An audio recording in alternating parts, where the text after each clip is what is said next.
1.25 लाख दानों का जो रुद्राक्ष होता है उससे माला बना हुआ है और महाराज जी ने पहना है। ये जग कल्याण के लिए मैं तपस्या कर रहा हूँ।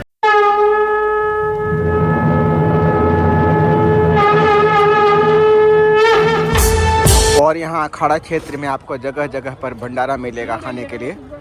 इनके सिर पर शिवलिंग है। तो टोटो वाले भैया थोड़ा आपसे निवेदन है कि आप मेरा टेंट कम से कम लौटा दीजिए। यही मेरे पास कंबल है और ये जो बैग है छोटा सा, इसको ही हमने तकिया बना लिया है। जय गंगा मैया। दोस्तों नमस्कार, आपके अपने YouTube चैनल भारत दर्शन ब्लॉग पर दुनिया का सबसे बड़ा धार्मिक, आध्यात्मिक और सांस्कृतिक मेला प्रयागराज महाकुंभ की अद्भुत यात्रा में आपका स्वागत है। इस बार का जो मेला है 12 वर्षों के बाद लग रहा है और इस बार भीड़ के सारे रिकॉर्ड ध्वस्त होने वाले हैं। 50 करोड़ लोग भारत से नहीं, दुनिया के 50 देशों से यहाँ पर आएंगे। यहाँ त्रिवेणी संगम में डुबकी लगाएंगे। यहाँ पर जितने भी अखाड़ा क्षेत्र है वहाँ पर भजन, यहाँ सत्संग और यहाँ पर ज्ञान की बातें होंगी, उसे सुनेंगे, यानी कि ज्ञान की गंगा में डुबकी लगाएंगे। यहाँ पर 50 लाख कल्पवासी भी आएंगे। यहाँ बने रेत पर बने टेंटों में यहाँ पर जप करेंगे, ध्यान करेंगे, अनुष्ठान करेंगे। तो ये मेला अभी हम आपको दिखा रहे हैं और ये नए ब्लॉग में आपका स्वागत है, नई यात्रा में आपका स्वागत है। अभी रात का समय है और कुंभ मेला शुरू होने में शेष 2 दिन बचे हैं। आज 11 जनवरी है और अभी रात का समय है और अभी रात के समय का नज़ारा आपको त्रिवेणी संगम का जो नज़ारा है आपको दिखाएंगे। अखाड़ा क्षेत्र में भी चलेंगे और सबसे बड़ी बात की जो नागा होते हैं वो ब्रह्मचारी होते हैं, उनका क्या ब्रह्मचर्य जीवन क्या होता है और मेरा ब्रह्मचर्य जीवन क्या है, उसके बारे में भी खुलासा करेंगे। तो चलिए, बहुत ही शानदार यात्रा प्रयागराज महाकुंभ की शुरू करते हैं। और अभी रात के समय संगम क्षेत्र का नज़ारा आप देख रहे होंगे।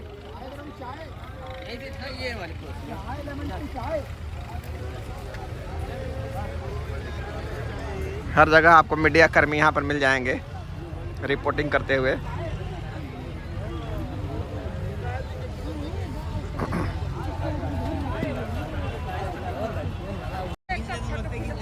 रात में भी कुछ लोग स्नान कर रहे हैं। इतनी ठंड में डुबकी लगा देना कम बहादुरी वाली बात नहीं है। तो कहीं रील बनाने के लिए तो नहीं हो रहा है सब? May be Bholenath. जय श्री कृष्णा। क्या हाल चाल है? आए पार्वती मैया बन के घूम रही है, कितनी प्यारी लग रही है। इसमें पैसा रख लो पहले, तब पैसा मिलेगा, ठीक ना? पढ़ाई छोड़ दिए? माँ बाप क्या करते हैं? माँ बाप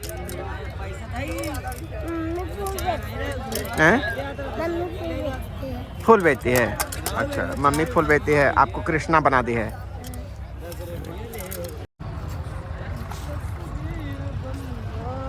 रात के समय नज़ारा आप देख रहे हैं प्रयागराज त्रिवेणी संगम का।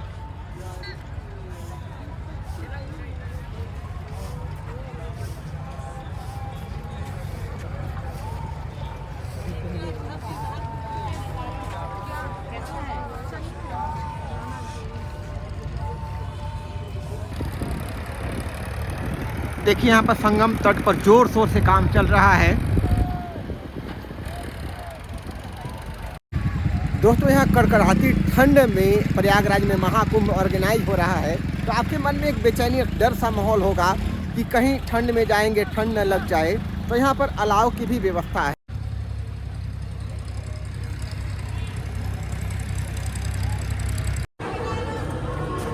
और यहाँ अखाड़ा क्षेत्र में आपको जगह जगह पर भंडारा मिलेगा खाने के लिए। उत्तम स्वादिष्ट भोजन मिलता है।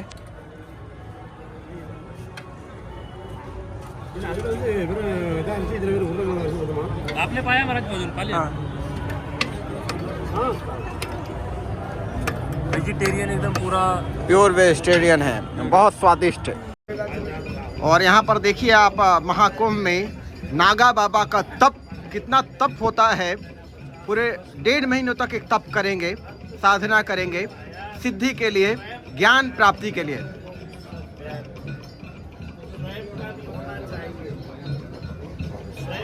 और यहाँ पर कुछ लोग बहुत ही तपस्वी बाबा होते हैं और सामने आप बाबा देख रहे हैं, इनके सिर पर शिवलिंग है। ये जो भगवान का जो शिवलिंग होता है जिस पे लोग जल चढ़ाते हैं और बड़ा महिमा है शिवलिंग पर जल चढ़ाने की, तो ये कब से आपके माथे पर यहाँ पर शिवलिंग है? बताओ भाई। अच्छा, ये आप बताएंगे बाबा जी। ये महाराज जी के सिर पर जो रुद्राक्ष का शिवलिंग, ये कब से महाराज जी ने धारण किया है? गार्डन करती है हमेशा। कितने वर्ष हो गए? 12 साल हो गए। 12 साल हो गए हैं। तो कब तक क्या प्लान है, कब तक ऐसे ही रहना है? जब तक स्नान चलेगा, जब तक। अच्छा, पूरे 1.5 महीने तक ऐसे ही महाराज जी शिवलिंग धारण करेंगे। तो काशी तक, काशी में होगा ना लास्ट। अच्छा, शिवरात्रि का। हाँ हाँ हाँ। कितने सालों से धारण? अच्छा महाराज जी, कितना रुद्राक्ष आप अभी पहने हुए हैं? ये 1.25 लाख के दाने का श्रृंगार बना हुआ है। 1.25 लाख। 1.25 लाख दाने का। जी। ये देखिए, दुनिया का सबसे यूनिक जो पहनावा अभी आप देख रहे हैं, इससे अच्छा वस्त्र नहीं हो सकता है। 1.25 लाख दानों का जो रुद्राक्ष होता है उससे माला बना हुआ है और महाराज जी ने पहना है। शरीर के अंग का कोई भी ऐसा अंग नहीं है जहाँ पर महाराज जी ने रुद्राक्ष न पहना हो। तो महाराज जी, ये जो रुद्राक्ष आपने पहना है, ये मतलब जो तप आपका चल रहा है, कब से चल रहा है? ये मैं 2010 से कर रहा हूँ। 2010 से। तो ऐसी सोच कहाँ से आई, ऐसी भावना कहाँ से आई कि हमको रुद्राक्ष पहन के रहना है? ये सोच की बात नहीं है, ये सोच आने की नहीं है। ये तपस्या है, भजन है, शिव का श्रृंगार है और शिव का श्रृंगार हमें अति प्रिय है नागा सन्यासियों को। इसलिए हम लोग अति से अति श्रृंगार पहन के अपना धर्म प्रचार करते हैं। लेकिन आजकल लोग श्रृंगार पर सबसे ज़्यादा पैसा खर्च कर रहे हैं। पूरी दुनिया श्रृंगार के लिए पागल है। उनको क्या कहना चाहेंगे? देखो, ये तो दुनिया है। दुनिया जो है अपने अपने खूबसूरती के लिए पता नहीं क्या से क्या कर रहे हैं। जो दुनिया कर रहे हैं, हमें दुनिया को नहीं देखना है, हमें खुद को देखना है। हमें करना क्या है, अपने आप को देखना चाहिए, एक दूसरे को नहीं देखना चाहिए। तो रियल में खूबसूरती का अगर बात किया जाए तो क्या खूबसूरती है? रियल में खूबसूरती को किया जाए तो क्या खूबसूरती है? नागा सन्यासी से बढ़ के क्या खूबसूरती? वाह वाह, क्या बात है महाराज जी, क्या बात। अनुभव किया है, जगह जगह देखा हमने। तो ये एक जो कपड़ा आप पहनते हैं, तो कपड़े के स्थान पर भभूति लपेटते हैं। ये जो है अपना भस्मी श्रृंगार है और ये वस्त्र जो है थोड़ा रुद्राक्ष के चुभने के कारण थोड़ा लगाना पड़ता है। जी। तो कितने वर्षों से ये आपका इस जो संन्यास का मार्ग पर चल रहे हैं? हम 2010 से संन्यास के मार्ग पे चल रहे हैं। यानी कि 14 साल हो गए, 15 साल लगभग जी हो गए हैं। जी। तो संन्यास के मार्ग पर आप चल रहे हैं, इसके पीछे कोई उद्देश्य होगा, या तप, या फिर मुक्ति का लाभ है, या कोई सिद्धि? मैं जो ये तपस्या कर रहा हूँ, मैं अपने लिए नहीं कर रहा हूँ, ये जग कल्याण के लिए मैं तपस्या कर रहा हूँ। आगे भी मैं करता रहूँगा। या कि जो बहुत सारे बाबा हैं वो मोक्ष के लिए, कि हमें मुक्ति मिल जाए, जन्म मरण के बंधन से मुक्त हो जाए, वो आपका टारगेट नहीं है? मोक्ष तो जब मिलेगा जब हम किसी को मोक्ष को राह दिखाएंगे, जब ही तो मोक्ष मिलेगा। हम मान लो हम खुद किसी को राह ना दिखाए, हम हाँ तो फिर हम काय के लिए आए? आप कह रहे मोक्ष, मोक्ष इतना जल्दी जो इंसान कह रहा है, मोक्ष कहना और करने में बहुत युगों की बात है। ये सब की मुक्ति नहीं देता है। आप भी देखे होंगे हैं इतिहास में, ग्रंथ में, अभी भी यूट्यूब चैनल बताते हैं ये है वो है। मोक्ष के द्वार तो वही प्राप्त होता है जिसके ऊपर परम पिता परमेश्वर, जिसको हम शिव मान लो भगवान कहते हैं, वही जो है मोक्ष दे सकता है। ईश्वर की कृपा से मोक्ष मिले। ईश्वर की कृपा। जी जी। तो घर की याद नहीं आती बाबा जी? हम सन्यासी है और जो है जटिल सन्यासी है। ये सब में क्या रखा है? देश दुनिया की जो हम सेवा कर रहे हैं, इससे बढ़ के और कुछ नहीं मैं मानता हूँ। तो जैसे आजकल के लोग जो हैं आज संसार में सांसारिक सुखों के पीछे भाग रहे हैं, भोग ऐश्वर्य के पीछे भाग रहे हैं, और कोई सोचता भी नहीं है अरे बाबा गिरी में क्या रखा है। तो ये आप क्यों इस मार्ग में आए? ऐसा है, सन्यासी बनने के बाद जो हमारे संस्था बनाया गया है, ये अदयी ब्रह्मचारी का जो है नागा सन्यासी बनते हैं, इसके कोई जो है पर परिवार नहीं होता है, कोई सखा नहीं रहता है। यानी कि पिंडदान आपका हो गया जीते? मेरा पिंडदान हो गया, संस्कार हो गया। 2013 में यहीं प्रयागराज में मेरा पिंडदान हुआ था, जो 16वां पिंडदान औरों को और 17वां मेरा भी था। मैं भी अपना खुद को पिंडदान करके नागा बाबा, हम पूर्ण नागा बाबा अभी बने हैं। और जो है शिव के स्वरूप जब प्राप्त होता है, जब हम नागा का पदवी ले ले, तो हम नागा जैसे जो है क्रिया कर सकते हैं, नागा का शक्ति आ सकती। किस तरह की शक्ति बाबा? मतलब कौन सी शक्ति की बात कर रहे हैं? ये शक्ति परमात्मा का है। शक्ति तो बहुत है, शक्ति को क्या, कोई शक्ति को देख नहीं पाया। जैसे एक रजोगुण की शक्ति है, तमोगुण की शक्ति है, जिसपे दुनिया चल रही है, तो आप सत्वगुण की शक्ति की बात कर रहे हैं। रजोगुण, तत्वगुण और सत्वगुण, तो हम रजोगुण को भी छोड़ देंगे, हम जो है सत्वगुण की बात कर रहे हैं। सत्वगुण की बात कर रहे हैं, तो पूर्ण मतलब एक नागा जो आगे चलकर पूर्ण शिव ही हो जाता है। वो पहले से ही जब पिंडदान करता है, शिव का स्वरूप का पदवी दी जा रही है। हमारे आदि गुरु शंकराचार्य से पदवी दी जा रही। आज से ये परंपरा नहीं चल रहा है, मेरा आदि अनंत से चलता हुआ आ रहे हैं। जो हमारे सन्यास जो पूरा बनाया जाता है, आदि गुरु शंकराचार्य जी के द्वारा जो है नागा सन्यासी का जो है मंत्र दिया जाता है। अच्छा, जो ब्रह्मचर्य की साधना होती है और यह नागा बाबा से आशीर्वाद लेने के लिए लोग आते हैं और आशीर्वाद लेते हैं। बड़ी महिमा है आशीर्वाद की, क्योंकि जो उन्होंने पूरा सर्वस्व त्याग कर दिया, सर्वस्व न्यौछावर कर दिया है, तो उनके पास कृपा रूपी जो अमृत होती है उसे प्राप्त करने के लिए लोग आते हैं। देखिए यहाँ पर धुनी जल रहा है और यहाँ पर खाना भी बन जाएगा। इस तरह से इसको व्यवस्थित किया गया है।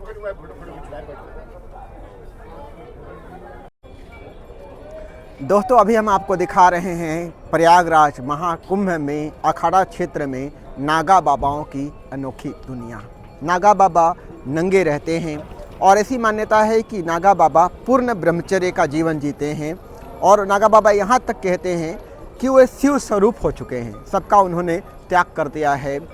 मतलब जीवन में ही अपना पिंडदान भी कर देते हैं, यानी कि शरीर नष्ट हो चुका है, उनका कोई परिवार नहीं है। और ख़ासकर ब्रह्मचर्य पर ज़्यादा फोकस किया जाता है। हालांकि इनका जो ब्रह्मचर्य व्रत है, जो भी इनका तप है, जैसे भी ब्रह्मचर्य का पालन करते हैं उसको हम सलाम करते हैं। लेकिन हम एक गृहस्थ जीवन जी रहे हैं, आप लोग हमसे परिचित होंगे, हम भी वैसा ही जीवन जी रहे हैं, पूर्ण ब्रह्मचर्य का जीवन जी रहे हैं, मन से, वचन से, कर्म से, सोच से, भावना से। हालांकि इतना तप हम नहीं कर रहे हैं, ना तो हम अग्नि के सामने बैठते हैं, ना भस्म लगाते हैं, ना कोई क्रियाकलाप है, ना कोई कर्म कांड है, क्योंकि हमारी सोच ऐसी ही बनी 16-17 साल की उम्र से कि अपने मन पर विजय प्राप्त करनी है, अपने इंद्रियों पर विजय प्राप्त करनी है। अपनी आँख, नाक, कान से कोई भी गलत शब्द कानों में ना आने पाए, और अगर आ जाए तो उसका मेरे मन पर कोई प्रभाव ना पड़े, हमारी सोच गंदी ना होने पाए, सोच पवित्र रहे, मन में हमेशा अच्छे विचार चलते रहें, अच्छे संकल्प विकल्प चलते रहे। हालांकि एक ऐसा वक्त आता है कि संकल्प विकल्पों का भी अभाव हो जाता है, न तो संकल्प होते हैं न विकल्प होते हैं, और वही सन्यास का मार्ग होता है। परम सन्यासी वही है जिसके मन का संकल्प और विकल्प खत्म हो गया, मन में कोई सोच न रही, वही सन्यासी है। और ब्रह्मचारी वो है जिसने अपने इंद्रियों पर पूर्ण काबू पा लिया है, अपने मन पर पूर्ण काबू पा लिया है, और जिसकी आत्मा पवित्र हो गई है, जिसकी सोच पवित्र हो गई है, और जो क्षुद्रता में नहीं जीता, उसकी सोच क्षुद्रता में नहीं रहती, मुझे ये चाहिए, मुझे वो चाहिए, वो बड़ा सोचता है, वही सही मायने में ब्रह्मचारी होता है। और मेरा भी वही लाइफ है, हमने सोचा कि अपने बारे में भी आपको बता दूं। दोस्तों, यहाँ प्रयागराज कुंभ में अगर आप आते हैं तो खाने की व्यवस्था तो बिल्कुल फ्री है, जहाँ आप जाएंगे वहाँ आपको भंडारा मिलेगा, खासकर अखाड़ा क्षेत्र में। और यहाँ पर रहने की भी मुकम्मल व्यवस्था की गई है। उत्तर प्रदेश सरकार की तरफ से बड़े बड़े जर्मन हैंगर लगाए गए हैं। और अभी हम हैं सेक्टर 21 महावीर मार्ग, और मेरे पीछे आप देखिए बहुत बड़ा हैंगर है, और यहीं पर इसके अपोजिट साइड में एक और हैंगर है, अभी एक्टिव नहीं है, 13 तारीख से वो भी चालू हो जाएगा। तो ये वाला जर्मन हैंगर आपको दिखाते हैं, जिस तरह से लोग यहाँ पर आकर के रात में सोते हैं, ठहरते हैं, वो भी आपको दिखाएंगे। ये देखिए सेक्टर 21 का जर्मन हैंगर, बड़ा सा टेंट। अभी कुंभ शुरू नहीं हुआ है लेकिन लोगों का आना यहाँ पर जारी है। पूरा जो है टेंट भर चुका है।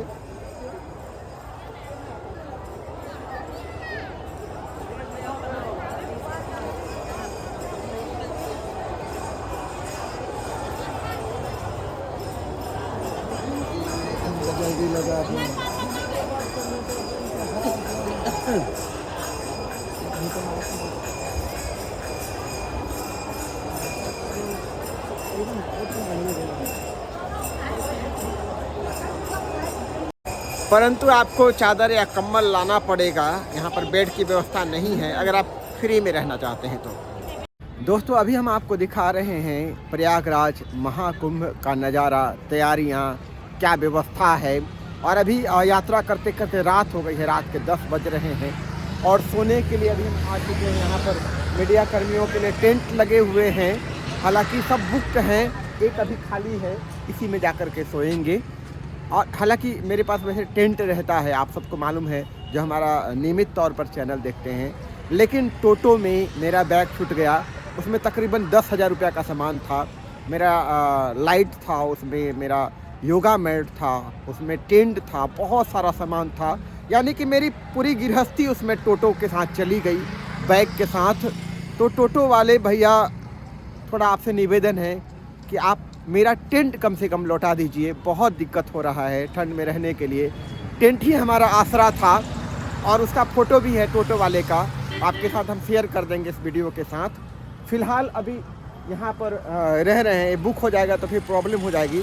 हालांकि यहाँ पर आश्रय स्थल बने हुए हैं, कुछ कंप्लीट हो चुके हैं लेकिन वहाँ पर इतनी भीड़ है और वहाँ पर कंबल वगैरह की भी व्यवस्था नहीं है और अभी कुछ बन रहे हैं, तो वहाँ पर भी पर्याप्त अभी सुविधा नहीं है। जब मेला शुरू हो जाएगा तो वहाँ पर भी फैसिलिटी हो जाएगी, लेकिन क्योंकि हम लोगों को पूरा मेला जब तक रहेगा तब तक रहना है, उतना पैसा पे नहीं कर सकते हैं, तो इसी में रहना पड़ रहा है। ठंड में सिकुड़ कर रहना पड़ता है, कंबल भी नहीं है, पतला पतला कंबल है। चलिए अंदर का नज़ारा आपको दिखाते हैं। कैंप संख्या 10 है और देखिए एक हमारा जो हमारे साथ वाला है, दोस्त है, जिसका चैनल डिलीट हो गया था, रॉयल यात्रा, अभी क्रिएटर गौतम बनाया है। यहाँ पर देखिए, खोलो भाई, लाइट जलाओ। एक टेंट था, आशियाना था, वो भी चला गया। बस टोटो वाले को दया नहीं आ रही है, वो लौटा देता हमारा टेंट। बैग भले ले जाए, भले सारा सामान ले जाए, कम से कम टेंट तो लौटा देता।